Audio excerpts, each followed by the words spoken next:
जमदेशपुर नाम का एक गांव था। वो गांव काफी खुशहाल था। उस गांव में शाम ढलने के बाद कोई भी गांव वाला बाहर नहीं निकलता था, क्योंकि उस गांव में एक डरावना पखौड़े वाला अपनी पखौड़े की लारी लेके वहां बेचने आया करता था। वह भूत रात को ही घूमता था। उसके पखौड़े की खुशबू पूरे गांव में फैल जाती थी।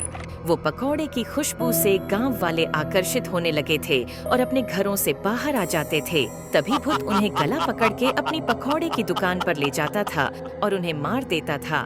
इसीलिए उस गांव वाले अपने अपने घरों की खिड़कियां और दरवाजे रात को अच्छे से बंद रखते थे, ताकि पकौड़े की खुशबू हो अंदर ना आए। एक दिन दिव्येश शहर से 5 साल बाद अपने गांव लौटा था। माँ, तुमसे मिलकर काफी खुशी हुई। अब मैं अपने बचपन के दोस्तों से मिलकर आता हूँ। हाँ, जाके मिलकर आओ, लेकिन शाम को जल्दी ही घर आ जाना। शाम को बाहर घूमना ठीक नहीं है। हाँ माँ, जल्दी ही मिलकर आ जाऊंगा। आप चिंता मत करो। दिव्येश अपने दोस्तों को मिलने जाता है। मनु, संजय कैसे हो? हम तो ठीक है, लेकिन आप है कौन? अरे, मुझे नहीं पहचाना। मैं दिव्येश। हम बचपन में साथ खेलते थे और पढ़ाई करने के लिए बाहर गांव चला गया था। अरे दिव्येश, तू काफी सालों के बाद मिल रहा है। तुझे देख के बहुत खुशी हुई यार। अरे, कितने दिन हो गए, हम एक साथ कहीं घूमने नहीं गए। चलो इसी बहाने गांव की सैर करके आते हैं। नहीं दिव्येश, गांव में इस वक्त जाना ठीक नहीं है। क्यों, क्या हुआ? तुम दोनों गांव की सैर करने से डर क्यों रहे हो? क्यों, तुम्हें नहीं पता गांव में शाम हो जाने से कोई बाहर नहीं निकलता? क्यों, क्या बात है? गांव में शाम होने पर एक पकोड़े वाला भूत लारी लेके आता है पकोड़े बेचने, और वो पकोड़े की खुशबू जो कोई गांव वाला सूंघ लेता है, वो उसका गला पकड़कर वो अपनी दुकान ले जाकर उसे मार देता है। इसीलिए शाम होने पर पूरे गांव में खिड़की और दरवाजे बंद कर देते हैं। इसीलिए तुम भी अपने घर के खिड़की और दरवाजे बंद करके सोना। चलो भाई, अब हम सब घर जाते हैं और अंधेरा होने से पहले पहुंच जाते हैं। इतना बोलकर मनु और संजय घर जाने के लिए निकल जाते हैं। शायद ये दोनों मुझे डराने की कोशिश कर रहे हैं, बल्कि भूत जैसा कुछ नहीं होता है। एक काम करता हूँ, माँ से जाके बात करता हूँ, वो कुछ बताएगी। इतना बोलकर दिव्येश अपने घर जाने निकल जाता है। घर आने के बाद दिव्येश अपनी माँ को सब बातें बताता है। माँ, अभी मैं अपने दोस्तों के साथ था तो वो कुछ बातें कर रहे थे, कुछ पकोड़े वाला, भूत, कुछ इस तरह। माँ, ये सब सच है क्या? अब इस बारे में कल बात करते हैं। तू इतनी दूर से आया है, थक गया होगा। अभी तू सो जा। दिव्येश अपने कमरे में जाकर लेटते हुए अपने दोस्तों ने जो पखौड़े वाले भूत की बातें की थी उसके बारे में सोचता है और मन ही मन कहता है कि ये सब झूठ है। ये सोचकर खिड़की खुली रखकर सो जाता है। और रात के ठीक 3 बजे भूतिया पखौड़े वाला अपने पखौड़े की लारी लेकर गांव की गलियों में निकलता है। अरे गांव वालों, खिड़की और दरवाजे खोलकर हमारे पकोड़े की खुशबू सूंघ लो। इसी बहाने हमें आपकी मुलाकात हो जाएगी और हमारे बनाए हुए पकोड़े भी छक लो। लेकिन किसी गांव वाले ने अपनी घर की खिड़की या दरवाजे नहीं खोले। कोई बात नहीं, गांव वालों में खुद ही अपना शिकार ढूंढता। वो ऐसा तो हो ही नहीं सकता कि मैं आज भूखे पेट अपनी दुकान पे जाऊं। तभी भूत की नजर दिव्येश के घर की खिड़की की तरफ पड़ती है। फिर पकौड़े की खुशबू खिड़की से होते हुए कमरे में दिव्येश तक पहुंच जाती है। पकौड़े की खुशबू पहुंचते ही दिव्येश उठ जाता है और कहता है कि आहा, क्या पकोड़े की खुशबू है। अगर खुशबू इतनी अच्छी है तो खाने में कितने स्वादिष्ट होंगे। दिव्येश खुशबू सूंघकर वो घर से बाहर आ जाता है और भूत उसे देखकर उसका गला पकड़ लेता है और वो अपनी दुकान पे ले जाता है। आज के खाने का बंदोबस्त तो हो गया, मजा आ गया। आहा।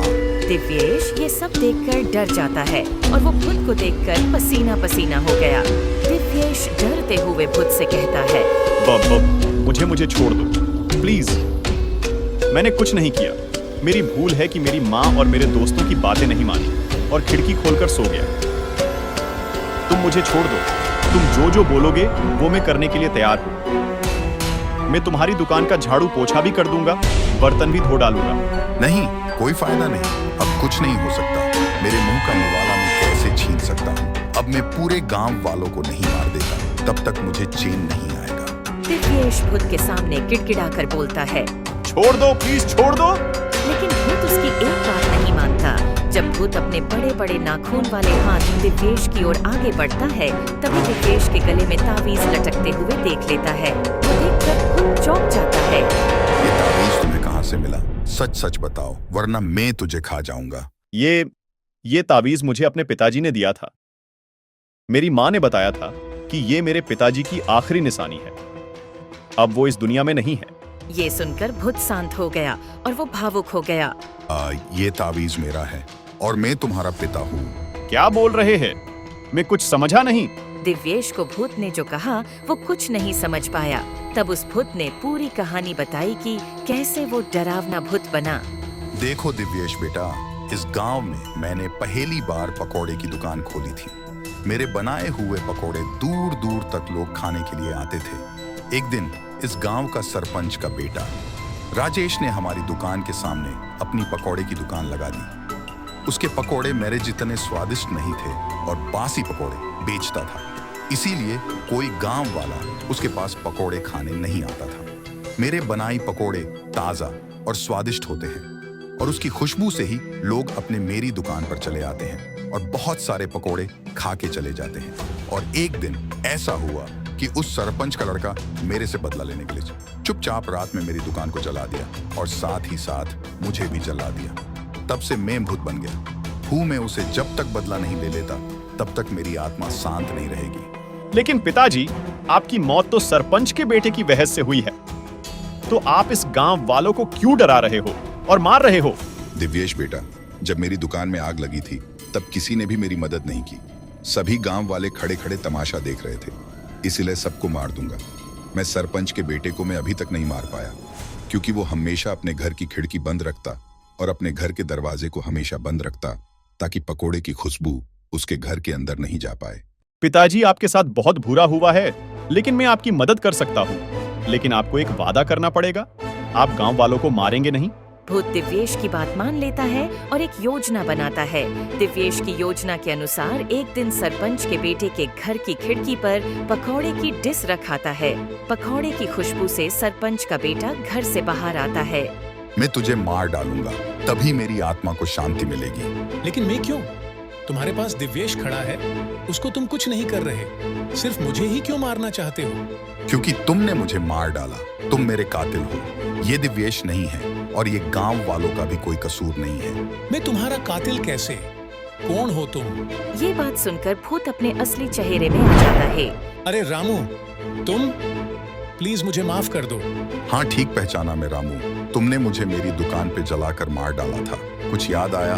तभी भूत उसका गला पकड़ लेता है। देखो रामू भैया, मुझे माफ कर दो, मुझे माफ कर दो, मैं अपनी गलती मानता हूँ। उसके बाद भूत वो सरपंच के बेटे को मार देता है और दिव्येश के वादे से वो भूत गांव के लोगों को परेशान करना बंद कर दिया और उसकी आत्मा को शांति मिल गई।